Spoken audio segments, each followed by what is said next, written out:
Hello everyone, how are you? Your favorite photographer Akshay here, and welcome to the Basic Photography series. Today we are going to learn about what is ISO and how it controls the exposure in your camera. When you take a picture, the light travels through the aperture of the lens. Then it travels through the shutter of the camera and then it hits the sensor. ISO is nothing but the sensitivity of the sensor to the light. If you want to learn how shutter speed and aperture control the exposure in your camera, I have put down the link in the description for the videos. You can go and watch them. You can see the ISO here on the screen.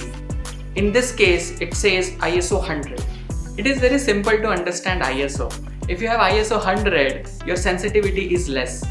As you increase the ISO to 200, your sensitivity doubles and so is the exposure of your picture. If you're shooting in broad daylight, you would not need your sensor to be very sensitive to light. So you can keep the ISO as 100 or 200. But if you're shooting in low light scenarios like indoors or any event, you can crank up your ISO. In today's digital cameras, the ISO can go as low as 50 and as high as over 3 million, depending on the camera model. But the normal range of the ISO is from 100 to 3200. Now you must be thinking, what is normal range? And what happens if I go beyond the normal range? At higher ISOs, the grain in the picture increases.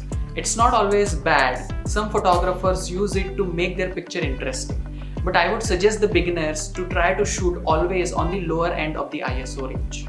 At higher ISOs, the grain in your picture also depends on the camera body that you're using.